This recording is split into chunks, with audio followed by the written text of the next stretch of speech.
rock, but also for the incoming governors in state houses across the country. Here's today's big hard fact: 18 new governors were sworn in yesterday. 18 of them.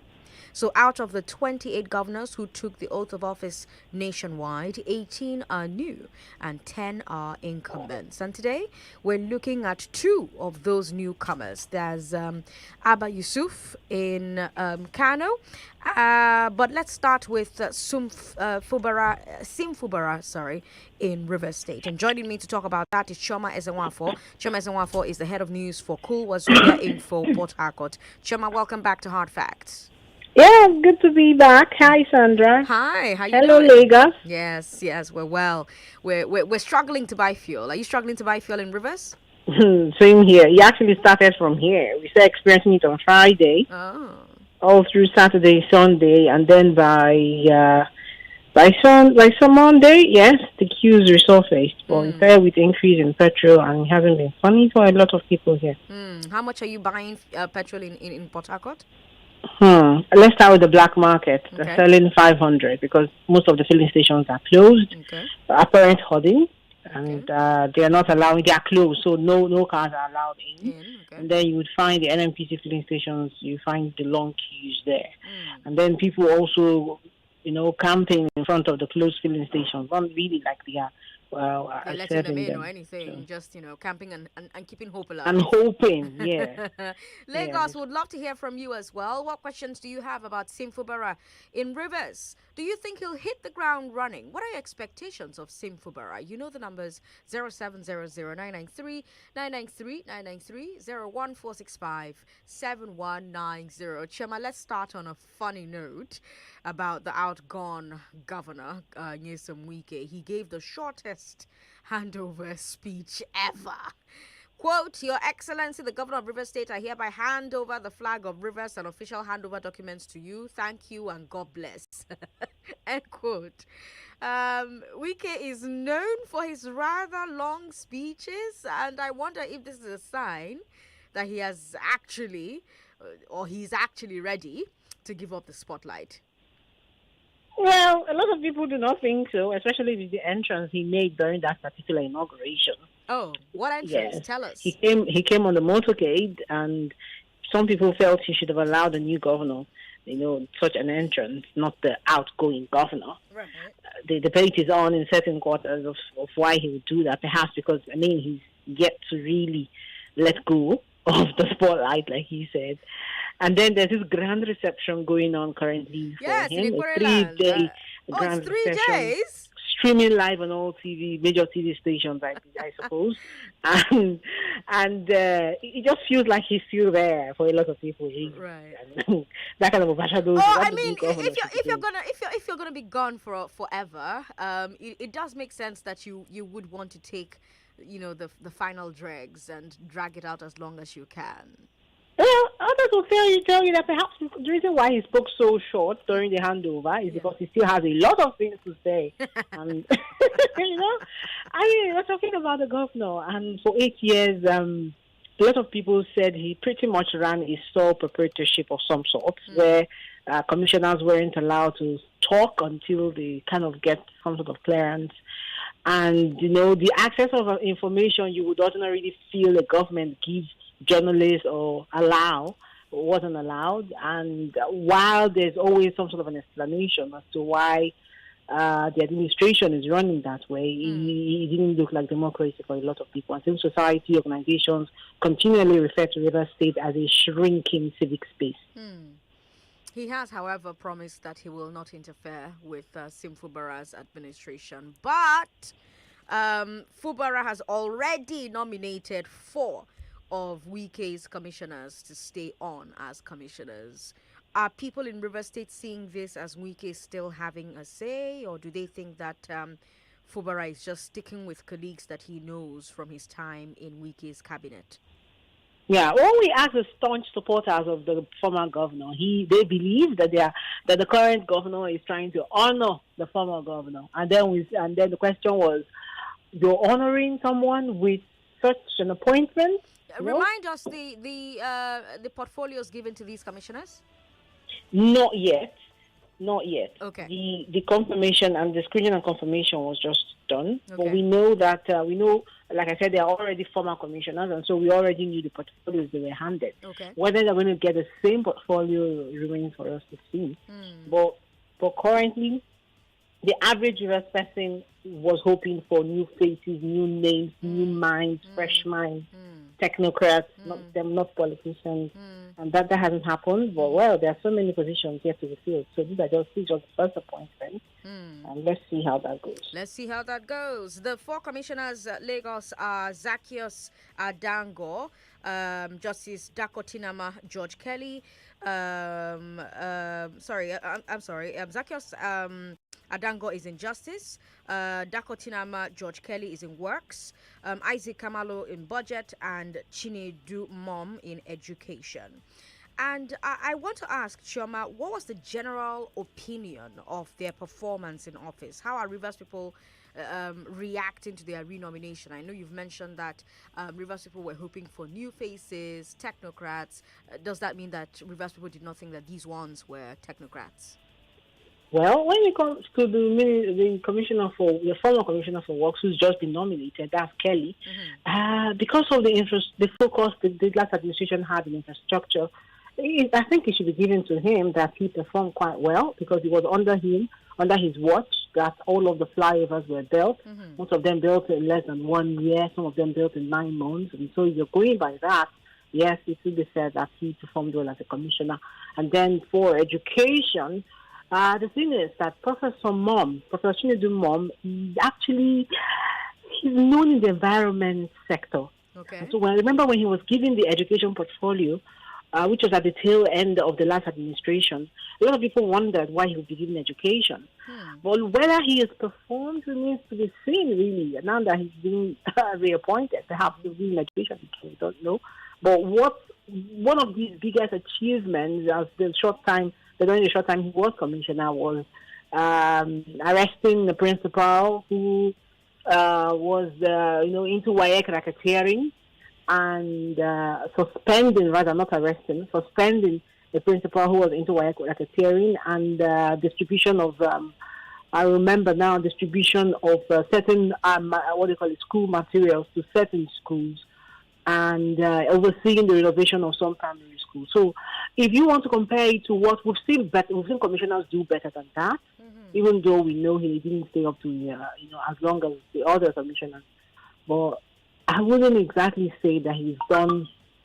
There's still much to be desired. Let's put it that way. Much to be desired. Lagos, join the conversation, of course. I've got my head of news from Port Harcourt, from River State, joining us to talk about one of the 18 governors sworn in yesterday. 18 brand new governors. Of course, we have a few of them who are returning, 10 of them who are returning as incumbents, but 18 of them are new, and they also took oaths of office yesterday. We're starting with Rivers, where we have Fubara as the replacement of Nyesom Wike, and like I mentioned, he already has named 4 commissioners that he will be retaining from Wike's administration. I'm curious about the general mood in River State, Chioma, around Wike's exit. When he was in office, he was very popular among some Rivers people, while others saw him as a tyrant. Like you mentioned, a lot of his critics say that he ran the state like his personal business. But he seemed to have lost many of his supporters by supporting Bola Tinubu in February. So what's the general view on Wike right now? Because we also talked about the fact that he's having a grand reception in Ikwere, triumphant return of the son of the soil, so to speak. Yeah. Okay. Now the thing is, he still has a huge following. So while the people that may be disappointed, perhaps people who are not members of the PDP, but the party and the way they function, like a movement of some sort. Okay. When he says go, they go, and they do not complain, and they defend the fact that they are moving towards the direction he's asked them to. Okay. And so that's what we've seen over the years. And so we wouldn't find a lot of the people who ordinarily are supposed to have their own mind and speak their own mind tell you that they are not happy with the fact that the governor supported the current president. But generally, we've seen quite a quiet atmosphere, I must say, compared to what we saw in 2015 during the handover, where the former governor, Adaza Chibika Metu, was not even at the handover ceremony. Yes. There was so much drama right after the former former governor Wiki assumed and went into government house. He talked about looting. He said everything was looted. We've not had a lot of that kind of drama. Yes. Okay, and so we've had some really quiet atmosphere in the policy, really. And a lot of people are just anticipating and just positioning perhaps to see what these appointments would look like and how much they could benefit from it. When you talk about the average business person and whether this government is going to have a mind of its own, it remains to be seen, really. Especially with the 4 commissioners that have been appointed. Some people are really disappointed, considering so much was left by the past administration. And the focus was purely infrastructure and judiciary. And then a lot of other things were just touched and not really explored. Issue of promotion of civil servants are still there. They are still not done. Employment, you can't really say that young people have been employed. And River State is still, the economy, when you look at the state's economy, it still has so much work to be done. Right. So technocrats are needed in this administration. It's going to end well. Let's put it that way. You and I have talked a lot on this show about Fubara and how he's seen as a bit of an unknown, what's the word I'm looking for now, quantity, and how he himself seemed to avoid the press and the public even during campaigns. Now, of course, there was no avoiding us at Inauguration. What has been the general impression of his speech?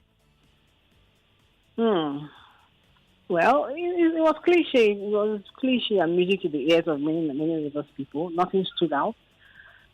He said he was going to, he talked about strong leadership and comparing it to what the average person is seeing or how they perceive him.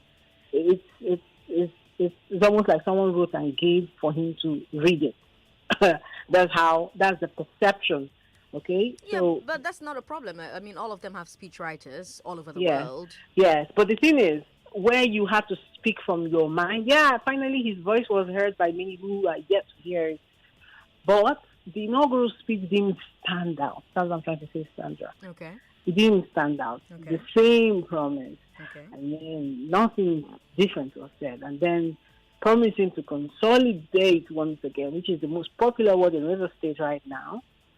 Okay. Promising to consolidate in the previous administration's achievements and so that hasn't really left people with much to talk about when it comes to the inaugural speech yesterday. Okay. All right. Not a lot to talk about. Lagos, join the conversation. 0700993 993 993 01465 7190. My head of news from River State, head of news school was Obia Info Chomezawafo says, as far as Rivers people are concerned, there was nothing that really stood out for them from Fubara's speech. Fubara is the new governor of River State, replacing Nyesom Wike. 99.3, hello. Thanks for calling us. Hello, Sandra. How you doing? I'm doing great, and you? I'm very well. What's your name, sir? Austin, calling from Becky. Austin, talk to me. Yeah, I would like to ask your colleague. The current governor, it seems like a third-time placeholder for Wiki. What's that take on this particular issue? Because I know that throughout the campaigning period, nobody had the guy's voice. Wike was the only voice that was so loud. And when I heard about his inaugural speech yesterday, it has nothing to write about. What's that take on Wike's, this guy, being placed there as his third-term placeholder? Thank you. Thank you, Austin. Choma, what do you think about those who say that this guy is essentially running in place of Wike, fulfilling Wike's third term, so to speak? I mean, of course, he doesn't have a third-term agenda, but this guy is running his third. This guy is in his office. Yeah, we have a lot of people saying that, and a lot of a lot of events have unfolded, before now that pointed towards the fact that a complete stooge here. But then I had I've spoken to political pundits who believe that whenever situations like this present itself, it's usually an opportunity. It couldn't. Most times, it do not go exactly how the person who has put the stooge plans it. Okay, we've had lots of such analysis who say that he may listen to the supposed person who he put in there for the 4 years, but by the next 4 years, or even less than that, he begins to do his mind and realign others, and especially when he starts thinking of his future and gets quite comfortable, in government house, and so there's this other conversation of River State has actually never had a governor successfully have control the next one. Exactly. This is the first time we've had it. This is the first time River State has had something like that. But have we had it though? I say we. Sorry, I'm no longer in River State. Does River State have that though? Because everyone always believes that whoever replaces the next governor is going to do the previous governor's bidding, and then the new governor gets in there and their eye tears and they start to show red eyes. And that's what's being predicted. A lot, even we've had a clergy predict that as well. A lot of people believe that even if this man is pledging loyalty to the former governor, right, there are certain factors, especially when you look at the PDP and where the former governor stands with his party, right, at the national, those forces could influence his supposed man, to realign and not do his bidding anymore. So it's just something to look out for, really. Like I said, it's the first time River State is having a governor leave office and put his own supposed person, his own endorsed person. It never happened. We had Odile try it in the past. It didn't succeed. We had Meche try as well. It didn't succeed. And now Wiki has come. He has succeeded, supposedly. Well, how that will end, we're seeing. We're going to see, rather. So it's something to look out for, really, Sandra. Okay, something to look out for, Chioma says. I do have to ask, though, what are the general expectations about his administration? Away from, he's going to be Wike's stooge. We don't like that he's retaining people from the previous government. We don't really know what he's about. Are there expectations about his administration? Yeah. Lots of expectations. Like I said before, the previous administration didn't exactly meet all of the needs of Rivers people, or most of the needs of Rivers people. So that left a lot to be expected, especially because towards the end of the administration, it appeared he started doing a lot of what people were asking for, like employment. He had promised to employ 10,000 youths and promote civil servants who were not promoted for 8 years, by the way. And the processes were on. There were lots of technical hitches because computers were being involved, computer-based tests were included, and a lot of technical hitches. And the process is still ongoing. We're still ongoing till he left office. So with him in, one of the expectations of Rivers people currently is that that particular process will be completed. People will actually be hired, and we'll have those 10,000 young people join the civil service, and then we'll have people promoted. And then we'll have pension arrears completely settled. And that's on the one side. The other side is the ease of doing business. I remember that during the inaugural speech of Governor Fubara, he mentioned it as well, that he's going to ensure the ease of doing business. And it's quite a problem. I mean, for someone like you who's in the River State, you understand how it's been, the wicked tax force thing, and how he's going to handle it and ensure that businesses are not harassed, are not closed down, or multiple taxation. These are issues that are dominant when it comes to the business environment in River State. So businesses, or rather, people are expecting that the current administration pay attention to ensure that businesses are able to thrive, and new businesses can come in and survive and grow.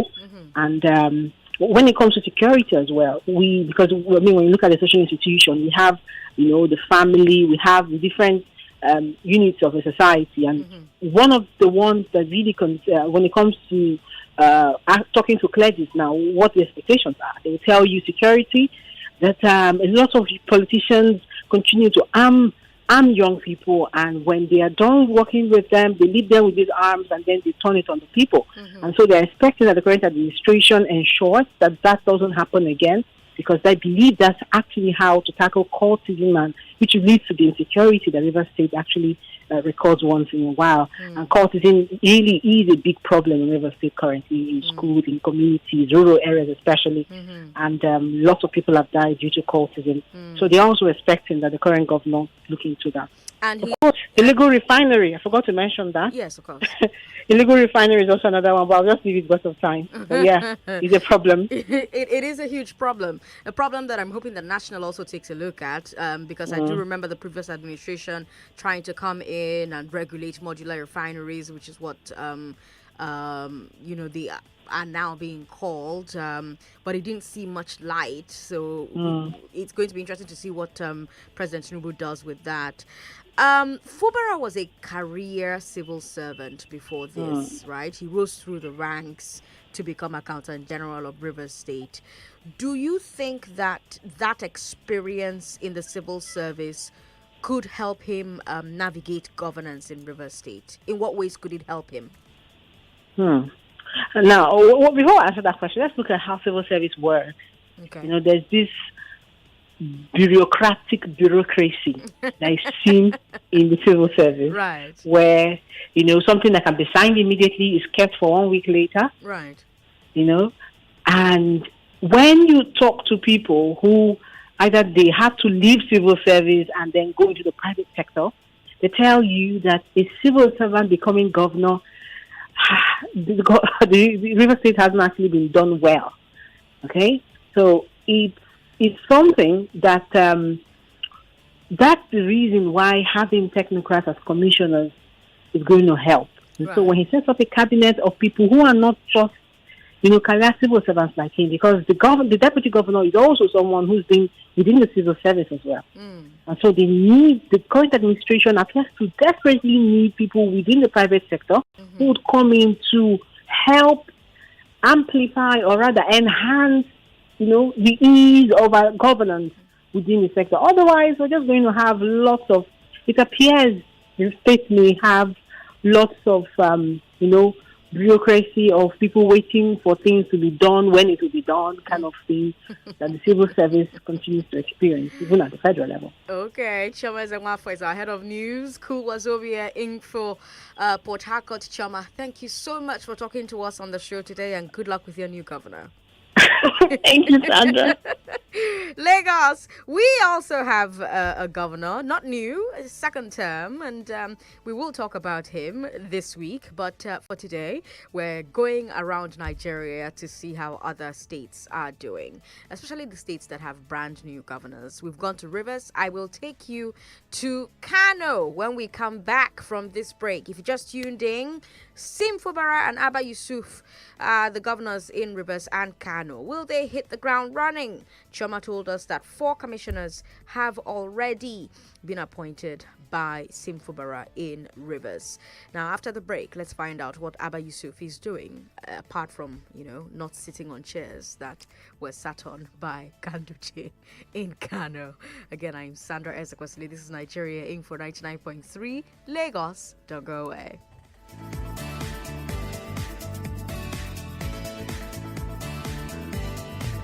More conversation, more talk, more right after this. Why are they my first choice? Bros, it makes sense. No minimum deposit, small money. That's all I had to start. And quick withdrawals, uncle. Oh yeah, those payouts saved me sometimes. Click withdraw. Correct. But my main reason for choosing Share for You, I had plenty to learn. The number one thing my papa always taught was to learn from winners. That's what I do every day. You have seen me copy winning traders with shareforyou.com. Abi? Simple.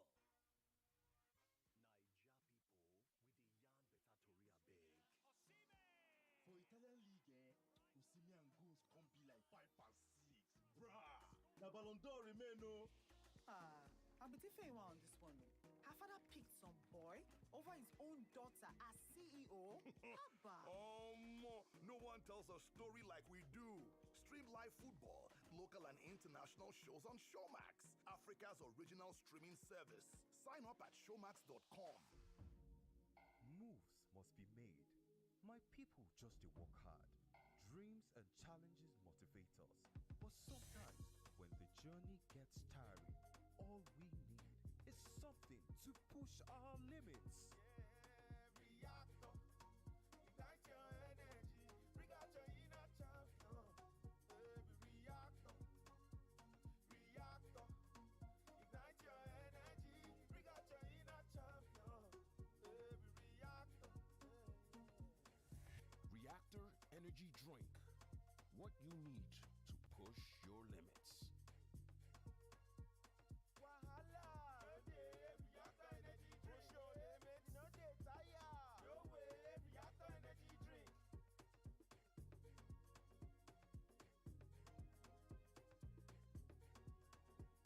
Reactor. Push your limits. Naija people with the yarn better tori abeg. Bruh, come on there. Size no matter. The biggest dragon for Westeros, then small pikin face am, climb am, ride am like Formula 1. Fear catch me. I didn't tell you. No one tells a story like we do. Watch House of the Dragon and other local shows on Showmax, Africa's original streaming service. Sign up at showmax.com. All round the clock, all year round. Never a time the journey would have been easy without you. You made your #1 talk station, Nigeria Info, part of your everyday life. Nigeria Info, call us. You people, I like the energy. This is what I want to hear every time. And now, because of your active listening and contribution, we are crowned the radio station of the year.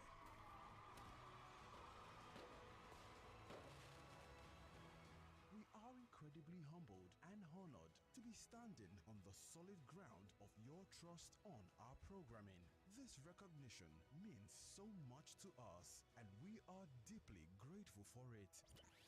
Thank you for making this possible. Thank you for choosing Nigeria Info. Thank you for answering our call. Nigeria Info. Let's talk. Did you know that unlocking the secrets of successful online businesses has never been easier? With just a simple click of a button, you can replicate strategies used in dropshipping, affiliate marketing, e-trading, and much more. Say goodbye to endless hours of struggling and learning on your own. Use softwares to automatically get the same result as industry experts and make money while you sleep. Join us for the Wealth Replication System Products Presentation Conference taking place this Thursday and Friday, 1st and 2nd of June at 11 a.m. Venue, CITC House, 25 Wemco Road, Ikeja, Lagos. Simply text WEALTH to 0817 777 0764. That is 0817 777 0764 to register now. The Wealth Replication System Products Presentation Conference, powered by Capital Academy. See you there. Ladies and gentlemen, boys and girls, the biggest football fan festival is back. It's Goalfest, the Festival of Champions. Featuring exciting games, food, comedy, live music by some of the very best Nigerian music superstars. And you can watch the UEFA Champions League final on a huge screen. Goalfest 2023 will take place on the 10th of June at the Balmoral Convention Center, Federal Palace Hotel, Amadu Bello Way, Victoria Island, Lagos. Time 2 p.m. Get your tickets now available at www.goalfestnigeria.com. Goalfest 2023 is powered by Femi and the Gang and Football Republic. Proudly refreshed by Pepsi. Sponsored by BetWinner.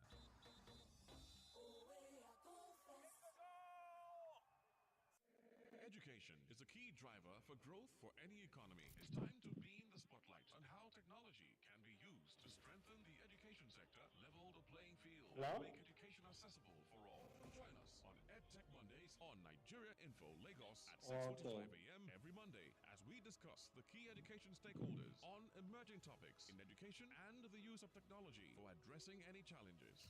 EdTech Mondays is brought to you by MasterCard Foundation and Co-Creation Hub Nigeria. Every morning is an opportunity to take your hustle to the next level. So, start every day with a great tasting cup of Nescafe 3-in-1. Just add water and enjoy the blend of coffee, creamer, and sugar with that rich, creamy taste you love. To help you start strong and make every morning count. Start strong, finish strong. Nescafe. The Lagos Finance Conference is here. Lagos Finance Conference is happening live on the 3rd of June 2023 at the JF Adiajayi Auditorium, Unilag by 9 a.m. The speakers Olubori Paul, Lai Wasabi, Olubumi Fabanwo, and Ato B. Ando. 2 plots of land and 1 million naira will be won. Official partners Ash Toking, Bricks and Rafters, Binance, and PU Prime. Lagos Finance Conference, powered by Go Learn, the financial literacy platform. Uncle Dentist, what are cavities and how does Colgate protect my teeth from cavities? Does it use Kung Fu? No, dear. Most tooth pains are caused by tooth holes called cavities. When you brush daily with Colgate Maximum Cavity Protection, its expert formula locks natural calcium in our teeth and helps protect them from cavities. It's time to upgrade to the world's most chosen toothpaste, Colgate, because Colgate locks calcium in. Colgate is recommended by the Nigerian Dental Association. Then say health now wealth, but when person they arrange in health, can't lose one hand, one leg.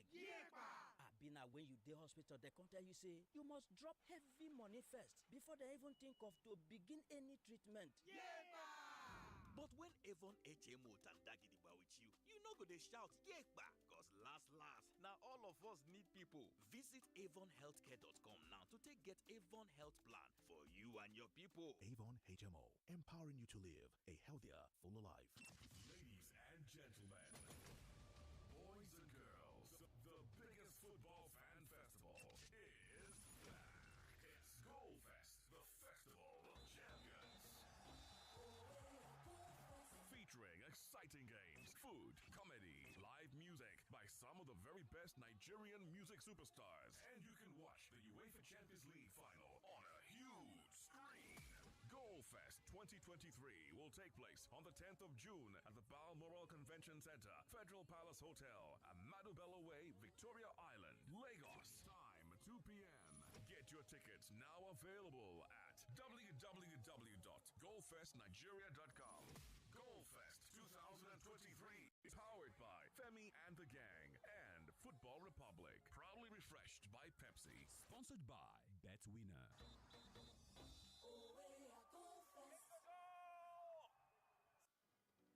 Every morning is an opportunity to take your hustle to the next level. So, start every day with a great tasting cup of Nescafe 3-in-1. Just add water and enjoy the blend of coffee, creamer, and sugar with that rich, creamy taste you love. To help you start strong and make every morning count. Start strong, finish strong. Nescafe. You are listening to your number one station for talk. Your number one station for talk. 99.3 Nigeria Info. Let's talk. Lagos, I'm Sandra Ezekwesili. Will Fubara and Abba Yusuf hit the ground running? We are looking at 2 of the 18 new governors who were sworn in yesterday. That's our big hard fact, by the way. 18 new governors were sworn in yesterday. Before the break, we looked at Fubara in Rivers State. Now we're moving to Kano to talk about Abba Yusuf. And joining me to talk about him is Kolawole Omoniyi, the head of news, Cool Wazobia Info. Kolawole, thank you so much for joining me on Hard Facts. Good evening. Thank you very much. Good evening. This false scarcity where they wire us for Lagos, you reaching our side? Yes, it's gradually resurfacing in Kano too. Okay. It was sudden, just like it happened in other locations. Okay. Shortly after the announcement of or the inaugural speech of the Mr. President yesterday, Right. saying subsidy is gone. So from then, now there are some filling stations that even before that announcement, we discovered that they were selling. But this morning, most of them have shut down, and the few number of filling stations that are selling right now, you have to experience a very long queue with arguments, counter arguments, bribing of ascendants before you can have your way, and the normal traditional way of struggling for fuel whenever there's scarcity. Right. How much are you having to pay in Kano? Currently, it's the price as before now. It used to be 1210 naira per liter, 1220 naira. The maximum we've been paying is 1240 naira, but now around 350 naira per liter. Wow. Okay. So you guys have even always had it hard. Those of us in Lagos have been paying 185. Yes, I was shocked the last time I came to Lagos. I saw people buying 12 and 185 naira. It's been long. In fact, throughout this year, we've not bought 185 naira in Kano. It used to be around 210 and 220 naira, probably because of the location anyway. Yes. So if somebody is telling you that there's subsidy, you can't really even understand what the subsidy means, because part of it is for you to enjoy the fact that, okay, this is not situated in your location, but government is subsidizing for you. But in a situation whereby we'll be paying almost 55 naira above the normal official pump price before, it means there's no total for you in Kano, there's no subsidy. Yes. Right. Anyways, back to the inauguration. What has the mood in Kano been like during and after the swearing in? Yeah, the mood was calm yesterday.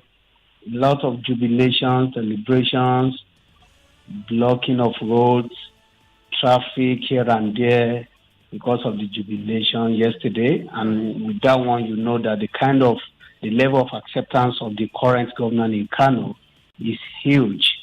And I was just imagining yesterday, if otherwise was the case when Abba Yusuf was declared, it would have been a serious disaster for Kano State because of the huge number of people that are supporting him, and they are so desperate for him to attain that position. Right. So yesterday, it was a huge celebration to them. Coming across the 44 local government, they were mobilized to Kano City. We have just 8 local government within the city. The remaining 36 are situated in the villages. They were mobilized to come down to the city to come and witness that event yesterday. Right. Okay. So there was some controversy, of course, about the handover. Ganduje reportedly tried to hand over a day early so he could be in Abuja for Tinubu's inauguration yesterday. And allegedly, the new governor refused to attend that. So how was the handover orchestrated? Yeah, before Sunday, they set up a committee to do the handover, and they concluded their report. According to them, on Friday, they were just waiting to hand over to the incoming governor. And Ganduje excused himself that he might not be able to attend because he needed to go to Abuja. So he delegated his secretary to the state government to do the needful. So, as expected, the SSG handed over the document to the governor a day before. That was on Sunday. So the remaining part of the transition, the ceremony was done by the new governor himself, and it was sworn in by the judge yesterday, with the absence of the outgone governor. Okay. Lagos, you can join the conversation, of course, 0700-993-993-993. Governor Abba Yusuf says he will investigate the huge debt left behind by the Ganduje administration. He says that the debt is over 241 billion naira. Is it safe to expect that officials and contractors under the past admin are going to face a lot of probes and cases? Yeah, especially like he was talking about the debt. It's not only Ganduje that is owing money in any way. This affects almost every other state. and they have a number of developmental projects they use the money for. But the level of accountability, transparency, that one is not that clear enough. A number of projects were ongoing. We could not even recall how much he inherited as debt before he got that one. But what we understand is that despite the huge industry we have in Kano State, despite the vast economy in Kano, the number of businesses, companies and stuff, Kano always rely on FAC money every month to pay workers' salary. The moment it's not coming on time, they have to go and get overdraft in bank to settle workers and eventually wait for FAC money before they can pay the loan back and stuff like that. So that may be a serious factor on whatever is happening right now in Kano State. And apart from that, just like every other governance, the normal lifestyle of governance, the way they fly private jets here and there, it may also not be excluded from part of the challenge they are facing regarding debt service in the state. And a number of capital projects that are ongoing in the state, just like it's affecting the federal government too, most of them, they rely on borrowing to do some of these projects. So expectedly, if you are relying on FAC money to pay salary and you still rely on a foreign or domestic loan to execute some projects, it means you have to definitely leave that kind of money on ground. He promised to investigate, to probe the process and stuff like that. If he's doing that, if anybody is found guilty, I think they should be able to answer their father's name. Answer their father's name, he says. Okay. Now, naturally, this brings up the issue of continuity of governance. Now that there's a new party in power, are there projects from the old administration which probably should be continued but are now at risk politically?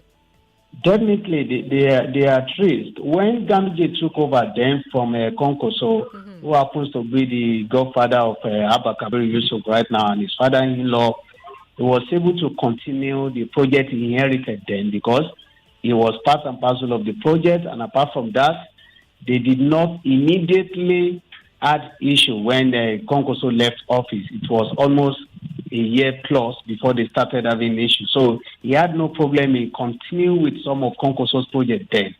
But most of the projects that are being implemented by Gandhi's administration had been condemned even before these people came on board.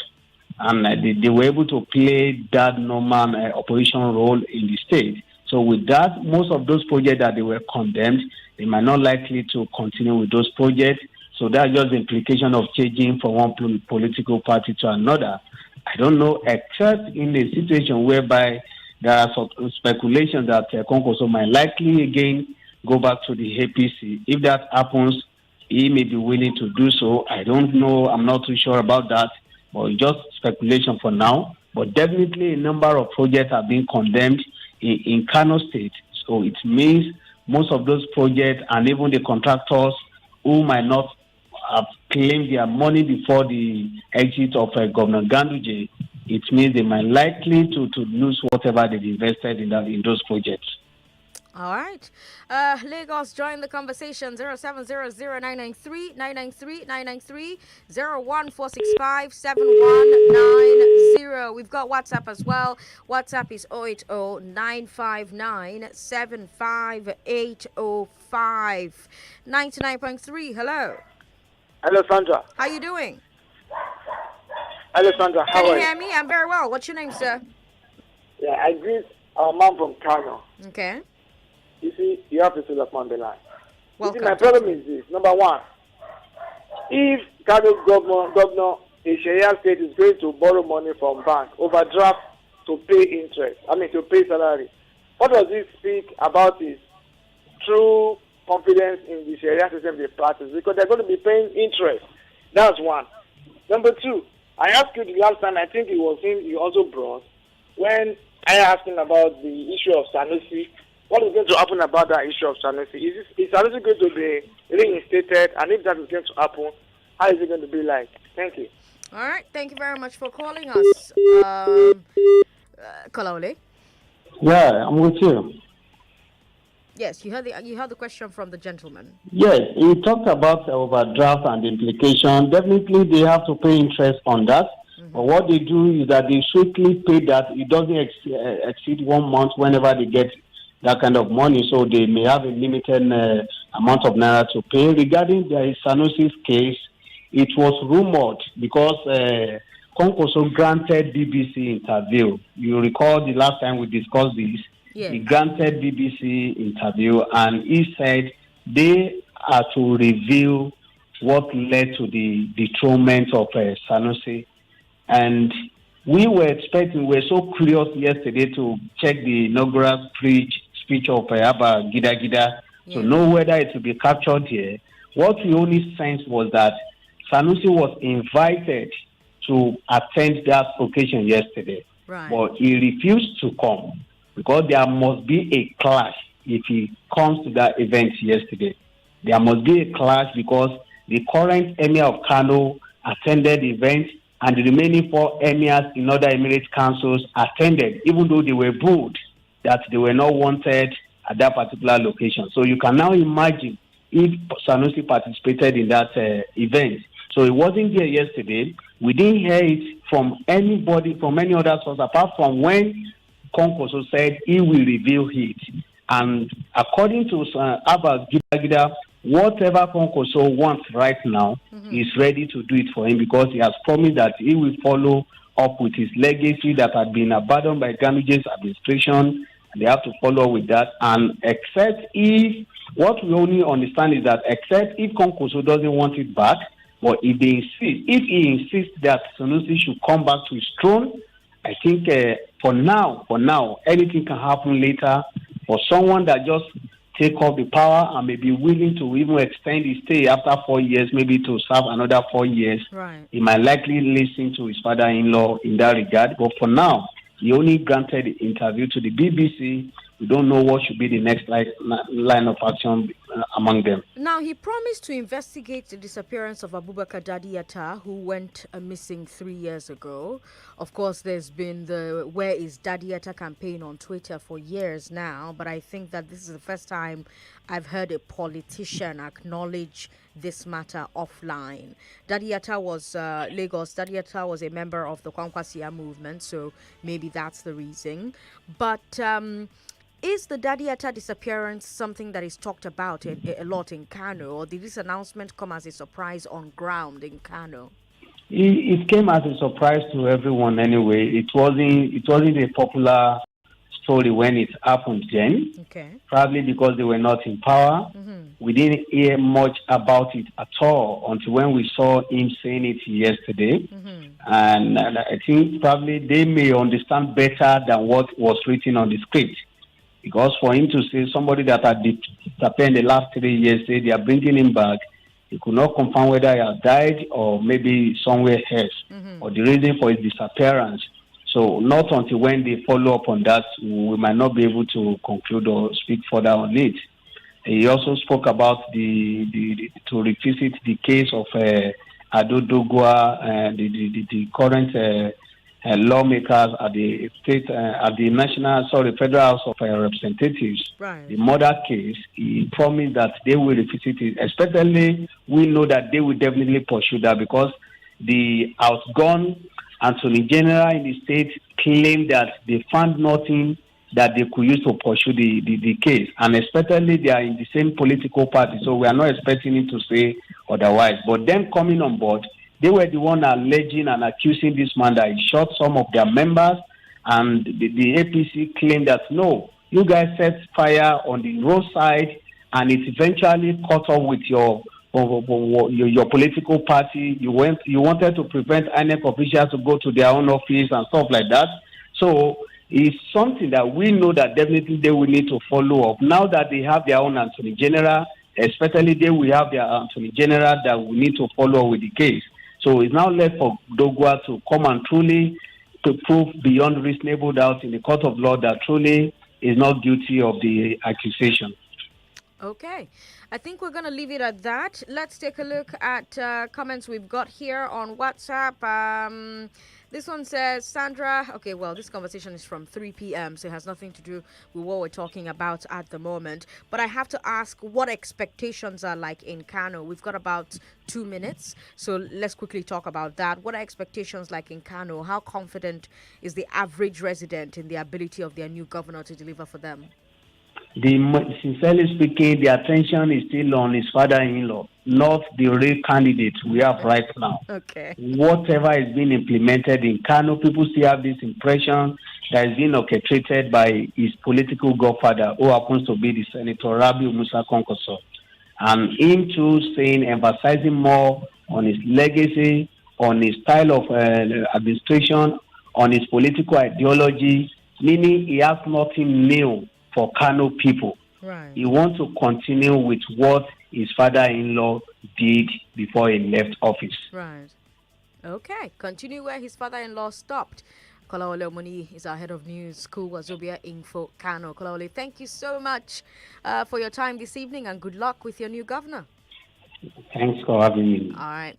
Lagos, let's talk. 0700-993-993. Let's see. We actually don't have time to talk, but I will take messages from WhatsApp. Femi from Ikorodu says, Sandra, on Rivers political appointees, I can bet you that bulk of those commissioner nominees in Rivers will be appointed by Wike, even all the guys in the State House of Assembly. That's one of the disadvantages of Godfatherism. This will be a means to checkmate the man he put in office as governor. You can see that this new governor is not a core politician. He's a career civil servant. Nigerian politicians are so selfish and greedy. When they give you a goat, they will not release a rope. But I can bet you, last, they will still fight. Femi from Ikorodu with that message there. All right. We've got Tony from M Beach who says, you have a SIM and you have a phone. The SIM cannot work without the phone. The Rivers governor has no reason not to hit the ground running because it is clear that he's operating on a template of original continuity. All right, that's all the time we have on that. However, on the other side of 6 o'clock, as soon as the news is over, let's talk about a girlfriend whose boyfriend is intimidated by how much money she has. She's complaining that her boyfriend does not like that she makes more money than he does. They're still dating. We'll talk about it on the step down. Don't go away. What do you expect from a cab? I expect a decent car, courteous driver, and very professional. I expect security, safety. And I want to assume that you would run because I want to give the listeners context for the conversation. In 2019, you were running mate to Abba. What did you learn then that you will not repeat this time? Yes, when is the president coming out to address us? There's a few things. One, I have a burden and a passion for young people. The fact that you have elected a man does not mean then you begin to order him around. The president will do whatever is good for the country at any given time. Mr. Adeshino, isn't the president responsible to the people? What should the next president do to root out stakeholders who are complicit? You fire those. Those that need to be fired are fired. It's looking like a brand new Chelsea, attacking with so much fluidity. And what can you say about that, Martin? I know you follow Chelsea quite closely. I live close to the Chelsea training ground. That's what you mean by that. I'm not.